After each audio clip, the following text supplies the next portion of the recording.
जय हिंद दोस्तों। आज मैं आपको भारतीय संविधान का पार्ट 2 जिसका मैंने नाम रखा है, इससे पहले मैं अनुच्छेद नंबर 1 से लेकर 4 तक आपको पढ़ा चुका हूँ। ये पार्ट नंबर 2 में क्या था, जब अंग्रेज़ भारत पे आए थे तो भारत कैसा मिला था? क्या इतना ही हिस्सा मिला था जो आज हमको दिखता है? नहीं, तब कैसा था? अखंड भारत था। कितना था? अखंड भारत। सबसे पहले इन्होंने 1893 में डूरंड लाइन खींच दी गई। कहाँ? अफ़गानिस्तान से भारत को अलग कर दिया, अफ़गानिस्तान और भारत के बीच में। ये क्यों अफ़गानिस्तान को अलग करना पड़ा? क्योंकि अफ़गानिस्तान एक पहाड़ी इलाका था। कैसा था? यहाँ पे पहाड़ियाँ बहुत थीं। यहाँ पे अंग्रेज़ अपना शासन कर ही नहीं पा रहे थे, इसको अपने कब्जे में ले ही नहीं पा रहे थे। ये लेते थे और ये कुछ दिनों बाद विद्रोही करके साल 2 साल में और आज़ाद हो जाते थे।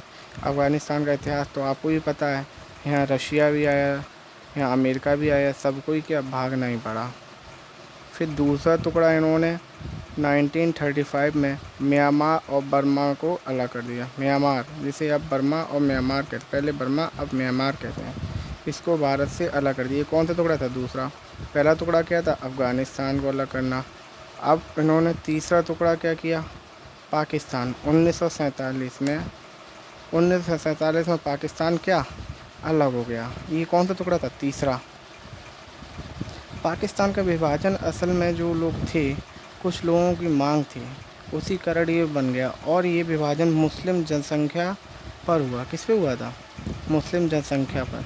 अब इसमें लोगों ने दो मांगे थे, एक पूर्वी पाकिस्तान, ये रहा, एक पश्चिमी पाकिस्तान, ये रहा। अब पूर्वी पाकिस्तान, पश्चिमी पाकिस्तान, ठीक।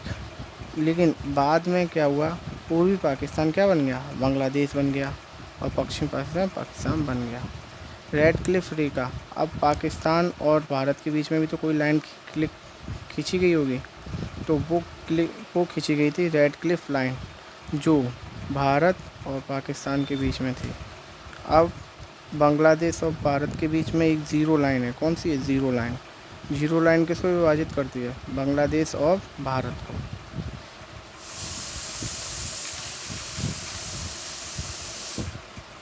अब जब इतना विभाजन हो गया, फिर जब संविधान बन रहा था, तब हमारे पास कुछ 552 से अधिक देसी रियासतें थीं। कितनी? 552। अब इनको क्या करना था? विलय करना था। क्या करना था? विलय करके एक फेडरेशन ना बनाकर क्या यूनियन बनाना था। फेडरेशन बनाना पॉसिबल नहीं था। तो अंग्रेज़ों ने 3 विकल्प दिए। क्या दिए? या तो आप पाकिस्तान में मिल जाएं, किनको? रियासतों को, या आप भारत में मिल जाएं, या स्वतंत्र देश बनाएं। जिसमें कि स्वतंत्र देश किसने बनाया था? जानते हो स्वतंत्र देश किसने बनाया था? जम्मू एंड कश्मीर, ठीक। तो इसको मिलाकर यूनियन बनाया जाए। किसको? फेडरेशन बनाना मुश्किल नहीं था, क्योंकि टुकड़े ही इतने थे। अगर फेडरेशन बना दे, फेडरेशन का मतलब ये था कि कोई भी इसमें आ सकता है, अपनी मर्ज़ी से यहाँ से निकल सकता है। लेकिन यूनियन में एक बार आ सकते हैं, लेकिन जाने का रास्ता नहीं था। अब इसकी जिम्मेदारी 3 लोगों को दी गई। किन किन को? सरदार पटेल को, बीपी मेनन को, माउंटबेटन को। जब 3 लोगों को ये सरकार जिम्मेदारी दी गई, तो इसका परिणाम क्या हुआ? विलय करा दिया। अब विलय कराने में कोई ना कोई तो प्रॉब्लम आ ही रही होगी। जिस समय ये विलय कराया गया, तब उस समय राजाओं की भी कुछ बातों को मानकर रख दिया गया। हाँ हाँ, हम ऐसा कराएंगे, ऐसा नहीं करेंगे, ऐसा सब में हाँ हाँ करके सबको जोड़ लिया। अब इसमें 3 राज्य जो तैयार नहीं हुए। पहला हैदराबाद, दूसरा जूनागढ़, तीसरा जम्मू कश्मीर। क्यों नहीं हुए? हैदराबाद के निज़ाम पाकिस्तान में मिलना चाहते थे, लेकिन सरदार पटेल थे, उन्होंने ऑपरेशन पोलो के तहत यहाँ पे हैदराबाद को अपने अंडर में कर लिया, भारत में मिला दिया। अब आया जूनागढ़ की बारी। जूनागढ़ एक गुजरात का हिस्सा था, जो पाकिस्तान में जाना चाहता था, लेकिन यहाँ के जो राजा थे वो मुस्लिम थे, लेकिन जनता कैसी थी? हिंदू। तो जब जनमत कराया गया तो हिंदू सब सपोर्ट कर दिए, और फिर इसका विलय किसमें हो गया? भारत में। अब जम्मू कश्मीर की बात आई। जम्मू कश्मीर की जनता मुस्लिम थी, लेकिन राजा हिंदू थे, हरी सिंह थे। राजा हिंदू कौन थे? हरी सिंह थे। इन्होंने कहा कि हम स्वतंत्र रहेंगे, लेकिन पाकिस्तान ने इन पे क्या कर दिया? आतंकवादियों का घुसपैठ करा दिया। पाकिस्तान ने जम्मू कश्मीर में आतंकवादियों को घुसपैठ करा दिया। फिर जब हरी सिंह ने देखा ये तो खून खच्चर होने लगा, फिर ये भागे भागे कहाँ आए, आ गए भारत के पास। और भारत में नेहरू जी से बोले कि हमें अपने पास रख लो। तो नेहरू जी को तैयार हो गए तुरंत फ़ौज भेजने के लिए। लेकिन सरदार पटेल जी ने कहा ऐसे नहीं, पहले इस पर साइन करो, इस पर विलय पत्र पे। फिर ये इन्होंने विलय पत्र पे साइन किए, फिर इनके पास सेना भेजी गई और इनको फिर वहाँ से खदेड़ा गया। अब देसी रियासत जब यहाँ भारत में थी तो ये 4 राज्यों में थी, 4 टाइप की थी। जैसे पहले ABCD। ए ब्रिटिश प्रोविंस। ब्रिटिश प्रोविंस वो है जो अंग्रेज़ों का शासन था, अंग्रेज़ों का शासन था। प्रिंसली स्टेट, देसी रियासत जिस पे क्या था, देसी राजाओं का शासन था। कमिश्नरी स्टेट। कमिश्नरी मीन्स वो होता है जैसे आज जैसे कमिश्नर साहब आ गए, बड़े बड़े शहरों में होते हैं, जिस पे अंग्रेज़ों का कब्जा था। क्या था, अंग्रेज़ों का कब्जा। चौथा क्या, यूनियन टेरिटरी, जिसमें एक था अंडमान निकोबार। ठीक, अब इन सब के रूल्स भी अलग थे और शासन करने के अलग अलग थे। जैसे एक भारत पे, जैसे ये समझ लो, ये भारत, यहाँ का रूल्स अलग है, कमिश्नरी है। यहाँ पे भी कुछ शहर हैं कमिश्नरी चल रही। तो एक भारत में यहाँ कमिश्नरी चल रहा है, यहाँ ब्रिटिश है तो यहाँ ब्रिटिश कर रहा है, यहाँ देसी है तो यहाँ देसी चल रहा है। तो एक भारत में इतने ढेर सारे रूल्स हो गए सबके लिए अलग अलग, ये पॉसिबल नहीं था। और जब इन्होंने विलय पत्र कराया था तब इन्होंने कहा था कि हम भाषाई आधार पे सबको अपना अपना राज्य बनाने की अनुमति दे देंगे। और फिर जब भारत का संविधान बन के भारत बना, फिर इन्होंने भाषाई आधार पे देने के लिए मना कर दिया। इसी बीच इन्होंने एक एसके धर कमेटी बनाई जो इसकी जांच करी थी कि भाषाई आधार पर राज्यों का गठन करना ठीक है या गलत है। तो इसकी सबसे पहली कमेटी कौन सी थी, एसके घर कमेटी। तो ठीक इसने कहा कि भाषा के आधार पर राज्य का गठन ठीक नहीं है। फिर उन्होंने दूसरी कमेटी बताई, JVP, जवाहर पीता विश्वविद्यालय, सरदार पटेल। इन्होंने भी कहा कि भाषा के आधार पर कमेटी, भाषा के आधार पर राज्यों का विभाजन नहीं हो सकता है। तो ये कब बनी थी, 1948 में। ये भी कब बनी थी, 1948 में। ठीक, अब 1952 में क्या हुआ, पेटू श्री रामलू जो कि एक अलग राज्य की मांग कर रहे थे, तेलुगु भाषा की, इनका मृत्यु हो गई। इनकी क्या हो गई, 56 दिन की भूख हड़ताल के बाद। कितने दिन, 56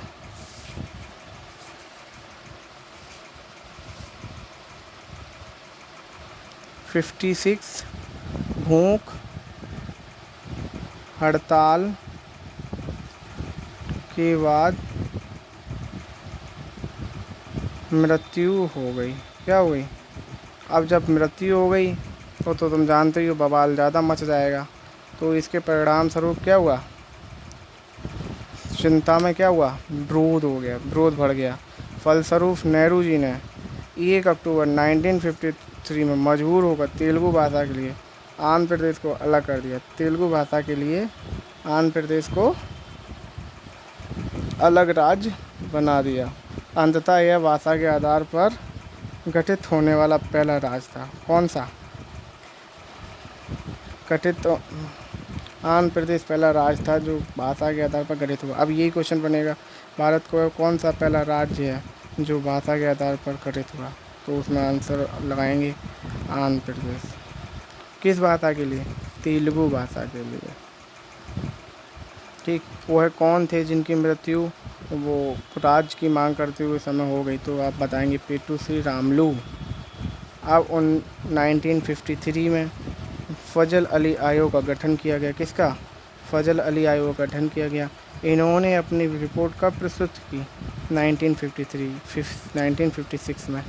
1956 में जब इन्होंने रिपोर्ट प्रस्तुत की तो इसके बाद जो हमारे ABCD थे, ABCD जो कमिश्नरी, प्रिंसली और ब्रिटिश और यूनियन, तो इन सबको क्या कर दिया उसने, रद्द कर दिया कि अब ये ऐसा कुछ नहीं चलेगा। और उन्होंने भाषाई आधार पर 14 राज्य तथा 6 यूनियन टेरिटरी प्रदेश बनाए गए। कितने, 14 राज्य, 6 केंद्र बनाए गए। अब एक और प्रॉब्लम थी, पेप्सू जानते हो, Patiala east Punjab union, Patiala east Punjab union, इस राज्य का पुनर्गठन के लिए शाह आयोग की सिफारिश की गई। शाह आयोग की सिफारिश पर हुआ। पेप्सू होता क्या था, 4 भागों में तोड़ दिया। पहले जो पंजाब देख रहे हैं, पंजाब, हिमाचल प्रदेश, हरियाणा, चंडीगढ़, ये सब पहले एक ही था। पंजाब, हरियाणा, चंडीगढ़ पहले ये एक ही था।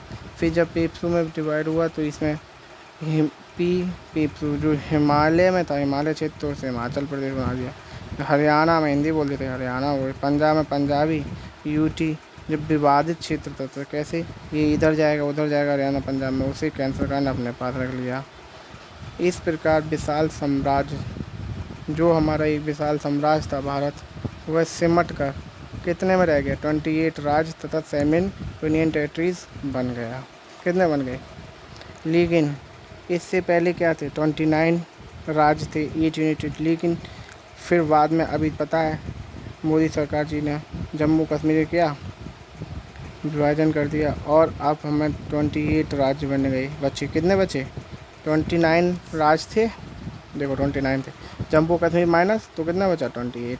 अब जम्मू कश्मीर जो था उसमें 2 क्या बन गई? यूटी बन गए, यूटी। अब ये 2 यूटी यानी कितनी यूटी होगी? 28 राज्य और प्लस 9 यूटी हो गई।